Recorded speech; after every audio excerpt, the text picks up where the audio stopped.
আলহামদুলিল্লাহ আলহামদুলিল্লাহ রাব্বিল আলামিন আসসালাতু ওয়াসসালামু আলাইকা আলা নবিয়্যির রাসূলিল কারীম আম্মা বা'দ ফাউযু বিল্লাহি মিনাশ শাইতানির রাজীম বিসমিল্লাহির রহমানির রহিম।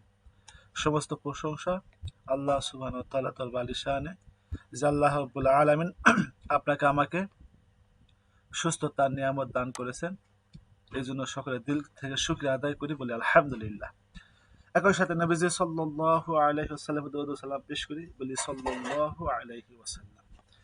সুস্থ থাকার পরে নিজের, মানুষের এবং পরিবারের রোগীদের বিষয়ে ফ্রিতে জিন জাদু বন্ধ রোকায়া রোগ ব্যাধি ট্রিটমেন্ট নিয়ে আলোচনা করার, কিছু কথা বলার, শোনার, বোঝার তৌফিক দান করেছেন। একই সাথে বিগত দিনে নেই আজকেও একটা ফ্রি লাইভ ক্লাস একত্রিত হওয়ার তৌফিক দান করছেন। এই জন্য আরেকবার শুকরিয়া আদায় করে বলি আলহামদুলিল্লাহ।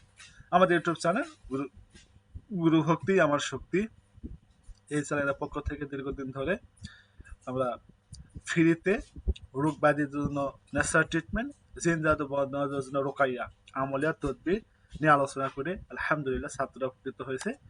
কিছু ছাত্র যারা আপনারা বিগত দিনে না যারা আপনারা আছেন আমাদের সাথে লাইভ ক্লাসে আছে, আপনারা উপকৃত হয়েছেন আলহামদুলিল্লাহ।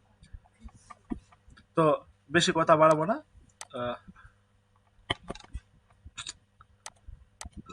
কেমন একটু সময়। জি, তো আমি আজকে আপনাদের আল-আসমাউল হুসনা, আল্লাহ সুবহানাহু ওয়া তাআলার পবিত্র নাম সমূহের উপরে কথা বলবো। তো আল্লাহ সুবহানাহু ওয়া তাআলা আমরা জানি আল্লাহ সুবহানাহু ওয়া তাআলা 99টি নাম আছে। এই 99টি নামকে আমরা এখানে বিভক্ত করেছি, 3 ভাগে ভাগ করেছি। একটা হচ্ছে জালালি নাম, দ্বিতীয় হচ্ছে জামালি নাম এবং তৃতীয় হচ্ছে মিশ্র নাম। মিশ্র নাম হচ্ছে আল্লাহর কিছু নাম আছে মিশ্রিত, একত্রিত নাম, মানে দুইটা নাম একত্রিত হয়, যেমন ইয়া জাল জালালি ওয়াল ইকরাম, এরকম মিশ্রিত নাম আছে। এই সমস্ত নামকে এখানে বলা হয়েছে। আচ্ছা, এই সমস্ত নাম জালালি নাম, এগুলো দ্বারা পাক জাতের শক্তি, মহিমা প্রকাশ করা হয়। জালালি নাম সমূহ দিয়ে আল্লাহ সুবহানাহু ওয়া তাআলার মহিমা, শক্তি প্রকাশ করা হয়। এই নামগুলি তাসির অত্যন্ত গরম। জালালি নাম হচ্ছে গরম নাম, এই নাম দিয়ে আমরা গরম কাজের জন্য ব্যবহার করব। আর জামালি নাম সমূহ দ্বারা আল্লাহ সুবহানাহু ওয়া তাআলার সৌন্দর্য প্রকাশ পায়। আল্লাহ সুবহানাহু ওয়া তাআলার সৌন্দর্য প্রকাশ পায়। এই নামগুলির তাসির ঠান্ডা। ঠান্ডা যে সমস্ত কাজ আমাদের কাছে আসবে, ওই কাজের জন্য আমরা জামালি নামগুলো ব্যবহার করব।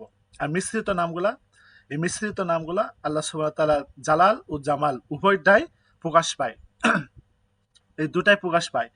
মোট কথা হলো যে বিভিন্ন নামের বিভিন্ন গুণ ও শক্তি আছে। যে নামের যে রূপ অর্থ হয়, গুণ থাকে, এই আমল দ্বারা ওই রূপ ফায়দা পাওয়া যায় বা আমরা হাসিল করতে পারবো। আবার 2 বা ততোধিক নাম যুক্তভাবে, যেমন আমি বললাম ইয়া জাল জালালি ওয়াল ইকরাম, এরকম যে সমস্ত নাম আছে যুক্ত নাম, এই যুক্ত নামের আমল অন্যরকম ফজিলত ও ফায়দা হাসিল করা যায়। এই নামগুলা দিয়ে আমরা এইগুলা হাসিল করতে পারবো ইনশাল্লাহ।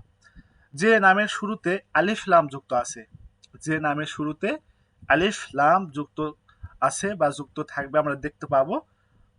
এখানে আমাদের বোঝার বিষয় হচ্ছে যে অনেক নাম আছে আলিফ লাম যুক্ত, আর অনেক নাম আছে ওই আলিফ লাম যুক্ত নামকে আমরা ইয়া আল্লাহ, ইয়া যুক্ত করে জিকির ও আমল করা উত্তম হবে।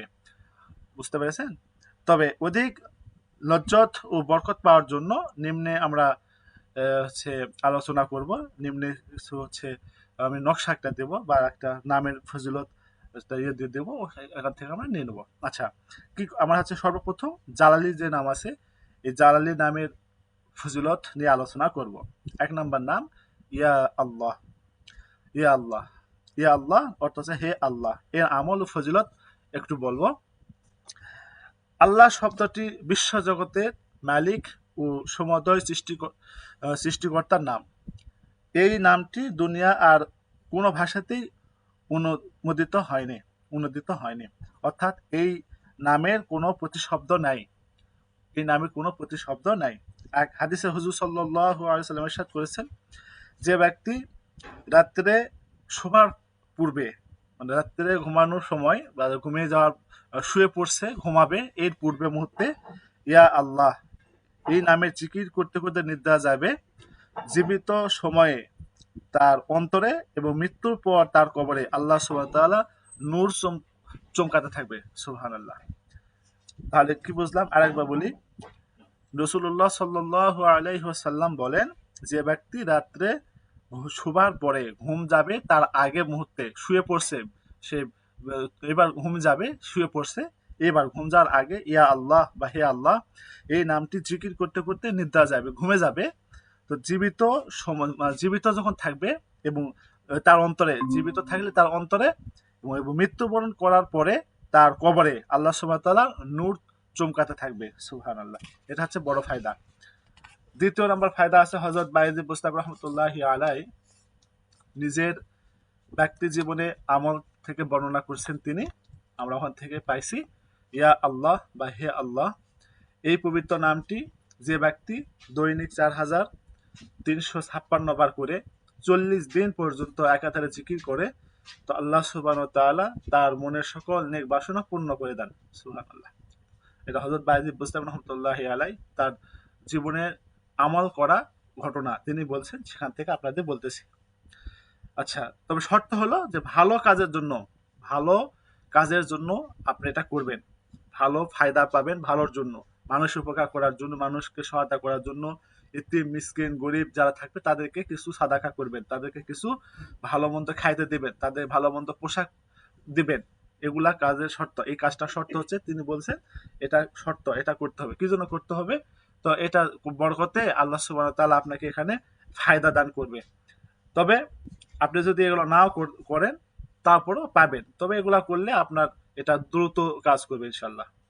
অথবা আপনারা সব সময় এটা কাজের পাশাপাশি আপনাদের হালাল রিজিকের খাইতে হবে, হালাল ভক্ষণ করতে হবে, হালাল পোশাক পরতে হবে, মানে হালাল টাকা পয়সা আপনার এগুলাতে করতে হবে। 3 নাম্বার হচ্ছে চিকিৎসকগণ যে মুদাব্বির থাকবে, সে মুদাব্বির যে রুগীর আশা রেকর্ড, মানে রুগী যে আসতেছে তারা এই আশা ছেড়ে দেন। যে রুগী আসলে রুগীর আশা ছেড়ে দেন যে না আমি রুগীর চিকিৎসা করতে পারবো না, অনেক রুগী আসছে, অনেক রুগীর চিকিৎসা উনি করতে পারে না, ভয়ে করতে পারে না বা নিতে পারে না, চেষ্টা করে যে কাজ করার জন্য কিন্তু সে পারে না। এই সমস্ত রুগীদের জন্য তারা শেষ ভরসা আল্লাহর এই নামটি, পবিত্র আল্লাহর নামটি শেষ ভরসা এবং ঔষধ হিসাবে এই নামটি সব সময় রুগীকে জিকির করতে বলবে। আপনি সব সময় এই ইয়া আল্লাহ সবসময় জিকির করতে থাকেন। এটা আপনার শেষ ভরসা, এটা আপনার ওষুধ। সে ওষুধের মতো এটা হবে আপনি জিকির। এর দ্বারা আপনি রোগ মুক্তি আশা করবেন ইনশাআল্লাহ। আপনাকে এর দ্বারা আল্লাহ সুবহানাহু ওয়া তাআলা রোগ মুক্তি করবে। এটা মুতাব্বিরদের একটা হাতিয়ার। তো 4 নাম্বার হচ্ছে যদি কোনো ব্যক্তি মহিলা কোনো রোগী আসে, সন্তান প্রসবকালীন বেদনায় বিশেষ কষ্ট পায়। এটা একটা প্রশ্ন করেছিলেন আপনারা গত ক্লাসে, আমি বলেছিলাম, আবার আপনাদের এখানে চলে এসছে, আমি আবার বলতেছি। মহিলা প্রসব বেদনা উঠছে, সন্তান প্রসব হচ্ছে না, কষ্ট হইতেছে, সন্তান প্রসব হইতেছে না, কষ্ট হইতেছে, সেক্ষেত্রে আপনি ইয়া আল্লাহ পবিত্র নামটি আমি ওখানে বলেছিলাম তাবিজে লিখে দেন, কাগজে লিখে দেন, লিখে হচ্ছে উরুতে ডান উরু অথবা বাম উরুতে বেঁধে দেন, সন্তান ভূমিষ্ঠ হওয়ার সঙ্গে সঙ্গে পানিতে ফেলে দিবেন। একটা পদ্ধতি। এখানে একটা পদ্ধতি আছে, ইয়া আল্লাহ এই নামটি, পবিত্র এই নামটি 21 বার হচ্ছে গুড়, যে ইক্ষু মানে কুষারের যে আখের যে গুড় হয়, এই আখের গুড়ের উপরে দম করে যদি আপনারা মহিলাকে খাইতে দেন, 21 বার ইয়া আল্লাহ এই নামটি আখের গুড়ের উপরে দম করে যদি মহিলাকে খাইতে দেন, তো ইনশাল্লাহ খাওয়ার পরে অতি সহজে বাচ্চা প্রসব করবে ইনশাআল্লাহ। একটা আপনার তদবির পেয়ে গেলেন। আচ্ছা, 5 নাম্বার, যদি কারো পাজর সিনা অথবা মাথার ব্যথা হয়, এবং পাজর মানে হচ্ছে আপনার সাইডে যে ব্যথা হয়, এই ব্যথা, মাথা ব্যথা, এই সমস্ত ব্যথার জন্য যদি হয়, তো উজু করে আপনারা যে কোনো ব্যক্তির মাথায় ব্যথা হলে মাথাতে, যে কোনো জায়গাতে ব্যথা হলে ওই সমস্ত জায়গাতে হাত রেখে ইয়া আল্লাহ ইয়া আল্লাহ ইয়া আল্লাহ শব্দটি 7 বার, ইয়া আল্লাহ ইয়া আল্লাহ এটা 7 বার করে ফু দিতে পারেন, অথবা 7 বার লিখতে পারেন। ওই জায়গাতে 7 বার লিখতে পারেন, ইয়া আল্লাহ লিখতে পারেন, অথবা চাইলে আপনি হাত দিয়ে 7 বার ইয়া আল্লাহ পরে ফু দিতে পারেন। এটা করলে ইনশাআল্লাহ ব্যথা উপশম হবে, ব্যথা ভালো হবে ইনশাআল্লাহ। আপনাদের আজকে এই পর্যন্ত এটা ছিল। বলেন, কারো কোনো বিষয় থাকলে মাইক চালু করা পারমিশন দেওয়া আছে, আপনারা কথা বলেন, কার কি বিষয়। আল্লাহ, মেসেজ অপশন চালু করে দিলাম। কারো কোনো বিষয় যদি থাকে, না বলতে পারলে লিখে দেন। আচ্ছা, জি বলেন। বলেন কার কি বিষয় আছে বলেন।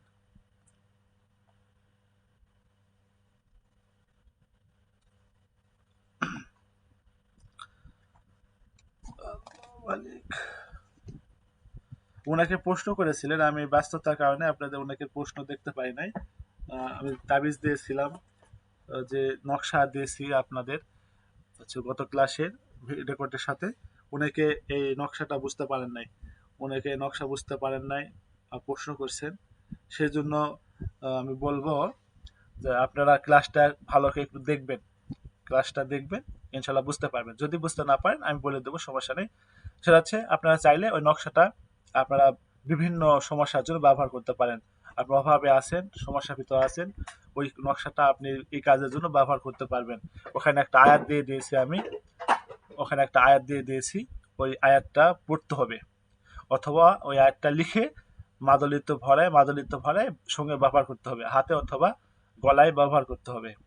আর তাবিজের নকশাটা, ওই নকশাটা হচ্ছে দুইটা নকশা দিতে চেয়েছিলাম আমি, এই একটা নকশায় এটাই যথেষ্ট।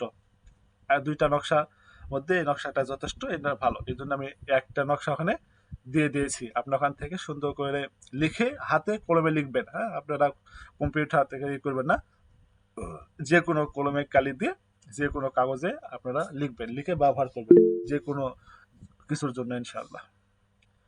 আচ্ছা, আসসালামু আলাইকুম। ওয়ালাইকুম আসসালাম। নাম প্রকাশ করিয়েন না ওস্তাদ। আচ্ছা, অধিক পরিমাণে রিজিকের জন্য কোনো আমল করব? জি, অধিক পরিমাণে রিজিকের জন্য আমল হচ্ছে, আমি আপনাদের বলছিলাম, আপনাদের সবার জানা আছে, তারপর বলি। আপনার রিজিকে কোনো বাধা আছে কিনা বা আপনার সমস্যা আছে কিনা, এর জন্য আপনি একটু চেক করে নেবেন হাজিরাটা চেক করে নেওয়ার পরে আপনি সুন্দর করে আল্লাহর একটা নাম আছে, ইয়া রজ্জাক বা ইয়া রাজ্জাক, এই নামটি প্রতি নামাজের পরে 100 বার করে, 5 ওয়াক্ত নামাজের পরে 100 বার করে, অথবা আপনার যদি সময় না থাকে সেক্ষেত্রে আপনি 5 ওয়াক্ত নামাজের পরে করতে পারতেছেন না, একটা সময়, নির্দিষ্ট একটা সময় যায় নামাজ বিছায়ে ওই যায় নামাজে বসে 500 বার ইয়া রজ্জাক বা ইয়া রাজ্জাক এই আমলটা কন্টিনিউ করতে থাকেন, ইনশাল্লাহ আপনার রিজিকে বরকত হবে, আপনার রিজিকে পেরেশানি দূর হবে, আপনার একটা ফায়সালা হবে ইনশাআল্লাহ।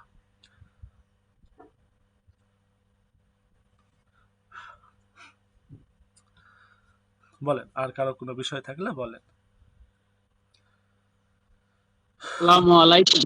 জি, ওয়ালাইকুম আসসালাম ওয়া রাহমাতুল্লাহ। জি বলেন হযরত। ওস্তাদ জি, এই যে ইয়া আল্লাহু, জি এই নামটা কি ঠ্যাং ব্যথা করলেও কি ঠ্যাঙ্গে ফুঁক দিলেও কি ব্যথা কমা যাবে? জি ইনশাআল্লাহ। অনেক সময় ছোট ছোট বাচ্চাদের ঠ্যাং ব্যথা করে। জি, ব্যথা মানে হচ্ছে চাবাই আর কি, এই চাবানি থাকে এটা। ছোট বাচ্চাদের এটা হয়, জি, ওই যে খেলাধুলা করে, তো দৌড়াদৌড়ি করে খেলাধুলা করে, যার জন্য ওই রানে হচ্ছে ব্যথা হয়, ব্যথা চাবাই। ওই মানে এই জন্য ওই, যদি আপনি হাত দিয়ে ওখানে স্পর্শ করে ইয়া আল্লাহ এটা বলবেন, ওইভাবে যেভাবে আপনাদের শিখাই দিলাম, ওইভাবে বলে ওখানে দম করবেন। সরিষার তেলে দম করে ওখানে মালিশ করবেন, ইনশাল্লাহ ঠিক হবে। ওস্তাদ জি, পানি হচ্ছে তো কথা একটু বোঝা কম যাচ্ছে। বৃষ্টি বৃষ্টি হইতেছে। আচ্ছা আচ্ছা। জি, আচ্ছা, ঠিক আছে, সমস্যা নেই। রেকর্ড দিয়ে দেবো, রেকর্ড থেকে দেখে নিন, সমস্যা নেই। আচ্ছা, বসে বলছেন যে একজন শত্রু আমাকে নিঃস্ব করেছে, তাই যদি আমি শুধু তাকে শাস্তি দিতে চাই তো অপরাধ হবে? যদি অপরাধ না হয় তো আমল দিন। আচ্ছা, মানুষ, আহ, এটা হচ্ছে আমাদের একটা খাসলত। কি খাসলত? মনে করেন আমি একটা ঘটনা দিয়ে বোঝালে আপনাদের সহজ হবে। সেটা হলো, একটা কবিতা ছিল, একটা কবিতা ছিল, পথিকের পায়ে কুকুর কামড় দিয়েছে। পথিকের এখানে এই কবিতাটা ছিল। তো পথিককে তার মেয়ে বলতেছে ভর্সনার ছলে, বাবা তোমার কি ছিল না, তোমার পায়ে কুকুর কামড় দিয়েছে, তোমার কি ছিল না দাঁত, কুকুরের পায়ে তুমি কামড় দিবে? মেয়েকে বলতেছে, মারে, কুকুর কামড় দিয়েছে আমার পায়ে, এখানে আমার দোষ কোথায়? এখন বিষয় হচ্ছে, কুকুর কাজ করছে, আমি কি কুকুর, আমি কুকুরের পায়ে কামড় দেব? না, আমি কুকুর না, আমি কুকুরের পায়ে কামড় দেবো এমনটা না। তার মানে আমি আপনাকে বলতেছি না, আমি সবাইকে বলতেছি, আমি আছে সবাইকেই বলতেছি, আমি আমাকেই বলতেছি। আমি হচ্ছে এরকম, আমাদের শত্রু আমাদের উপরে বিভিন্নভাবে আমাদের ক্ষতি করে। আমরা যদি সেই শত্রুর সাথে তারও যদি ভাবে ক্ষতি করার চেষ্টা করি বা ক্ষতি করি, তো ও যা আমিও তা। তো আমার সাথে তার সম্পর্ক কোথায়, ব্যবধান কোথায়? আমি করতেছি না ক্ষতি, সে আমার ক্ষতি করতেছে। আমি ধৈর্য ধরে আছি, আমাকে আল্লাহর ফল দিবে। এখন আমি এমন পর্যায়ে গেছি যে পর্যায়ে আর যাওয়ার মতো রাস্তা নাই, আমি দাওয়ালে পিঠ থেকে গেছে। এই অবস্থায় আমি চাইতেছি তারও এরকম শাস্তি হোক, তার এরকম ক্ষতি হোক। দেখেন, আপনি দুনিয়াতে তার এই শাস্তি বা এই ক্ষতি আপনি চাইতেছেন, শেষ। আখিরাতে এর জন্য আপনি কোনো কিছু পাবেন না। ভালো হলো আপনি ধৈর্য ধারণ থাকলেন, আপনি আল্লাহকে বললেন, আল্লাহ আমি তো অসহায়, আমি তো নিঃস্ব, আমার কিছু নাই, আমার উপরে এরকম ভাবে অত্যাচার জুলুম নির্যাতন করতেছে, আমাকে এরকম কষ্ট দিতেছে, পরিবার নিয়ে কষ্টের ভিতরে আছে, আল্লাহ তুমি দেখো। এই যে আপনি আল্লাহর কাছে বললেন, আল্লাহ আপনার জন্য যথেষ্ট, নাসরুম মিনাল্লাহি ফাতহুন কারিব, আল্লাহ আপনার জন্য যথেষ্ট। আল্লাহ আপনার এইটা তাকে এমন ভাবে পাকড়াও করবে, আপনাকে তো উদ্ধার করেই দিবে, আল্লাহকে আপনাকে উদ্ধার করেই দিবে, কিন্তু ওকে এমন ভাবে পাকড়াও করবে, এমন ভাবে পাকড়াও করবে যা আপনি ভবিষ্যতে দেখবেন সে কত বড় বিপদের ভিতরে, কত বড় মুসিবতের ভিতরে সে, মানে আপনার যে অবস্থা ছিল তার চেয়ে হাজার গুণ অবস্থা তার খারাপ হবে। অপেক্ষা করেন, ধৈর্য ধারণ করেন, অবশ্যই ইনশাল্লাহ এটা হবে। ধৈর্য ধারণ করেন, অস্থিরই হবে, আপনি দেখবেন না আপনার সময় হবে না, কিন্তু আপনার পরবর্তী সময়টা হবেই হবে ইনশাল্লাহ। কারণ আপনি অন্যায় আর ন্যায় এই দুটা বিষয় আপনি আছে দুনিয়াতে, আমরা আছি, আমরা সবাই জানি ন্যায় এবং অন্যায়। ন্যায় করলে তারটা হবে, অন্যায় করলে তারটা হবে। আমরা যদি অন্যায়ের সাথে আশ্রয় দিয়ে থাকি, অন্যায়ের সাথে যদি থাকি তার বিচার হবে, ন্যায়ের সাথে থাকে তার বিচার হবে। তার বিষয় হচ্ছে আমি কি ভালো করবো না খারাপ করবো, বিষয় হচ্ছে এইটা। তো আমরা ওটা করবো না। তো আমাদের একটা বিষয় আছে যে আমরা আমাদের উপর শত্রুরা যদি কোনো কর্ম কাজ করে, যেমন জিন জাদুর দ্বারা আমাদের যদি ক্ষতি করে থাকে, জিন জাদুর প্রভাবে আমাদের ক্ষতি করে, আমাদের উপর এই সমস্ত কাজ করার মাধ্যমে আমাদের কষ্ট দিয়ে থাকে, পরিবারকে কষ্ট দিয়ে থাকে, সেটা যদি নষ্ট করতে চায়, এটা নষ্ট করতে যায় যদি তাদের কোনো ক্ষতি হয়, তার জন্য কোনো দায়ী আপনি না। এই জন্য আপনার কোনো সমস্যাও নাই, আপনি এর জন্য কোনো জবাবদিহিতা নেই। কারণ আপনার উপর সে এরকম ভাবে অদৃশ্য জগতের শক্তি দিয়ে আপনার ক্ষতি করেছে বা আপনার ক্ষতি করার চেষ্টা করেছে। আপনি এইটা নষ্ট করতে যায় বা এটা কাটতে যায়, যদি তাদের ভিতরে প্রভাব পড়ে, তাদের উপরে যদি কোনো সমস্যা হয়, এই জন্য আপনার কোনো দোষ নাই, আপনার কোনো কষ্ট নেই, আপনার কোনো বিচার নেই। তার মানে কি করবেন আপনারা, আপনাদের ওই সমস্ত জিনিসটা মানে নষ্ট করে দিবেন, ঘুরাই দিবেন, নষ্ট করে দেবেন, ঘুরাই দিবেন। আল্লাহ আমাদের উপর যেই সমস্ত হচ্ছে মানুষ, যে সমস্ত মানুষ আমাদের ক্ষতি করার চেষ্টা করেছে, আমাদের ক্ষতি করেছে, আমাদের শত্রু, আল্লাহ আমাদের এই সমস্ত জিনিস নষ্ট করে তাদের উপর ঘুরাই দেন। আপনি তাদেরকে দিয়ে দিলেন, তাদের উপরে, তাদের উপর যায় লাগবে, তাদের ক্ষতি হবে, তাদের জিনিস তাদের কাছে ঘুরে চলে যাবে। এতে আপনার কোনো দোষ নেই, আপনার কোনো সমস্যা নেই। বুঝতে পেরেছেন? জি। আল্লাহ, ইয়া মালিক, ইয়া আল্লাহ। জি, বলেন, আর কারো কোনো বিষয় থাকলে বলেন।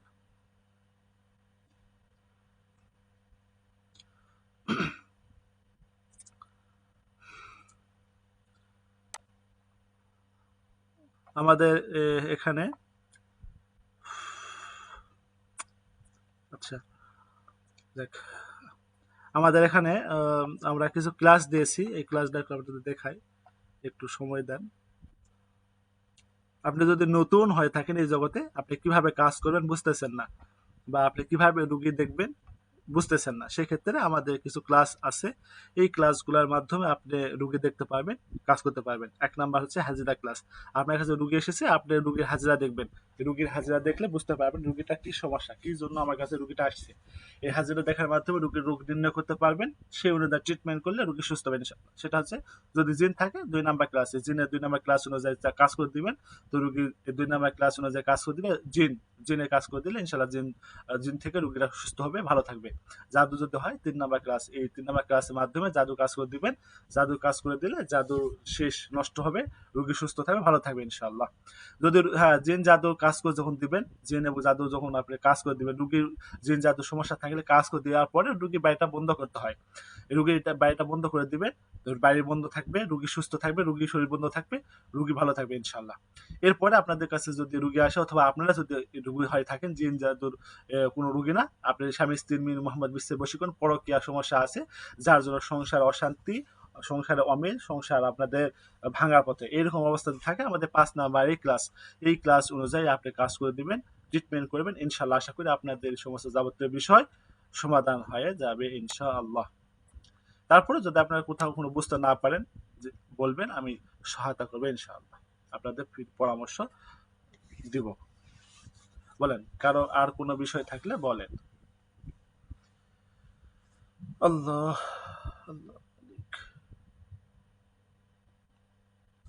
আপনাদের আর কারো কোনো বিষয় থাকলে বলেন।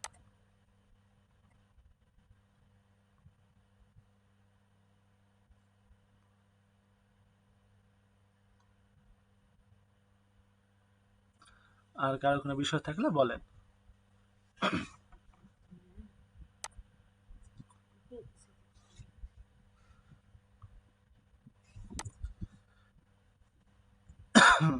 কারো কোনো বিষয় না থাকলে তার ক্লাসটা শেষ করি।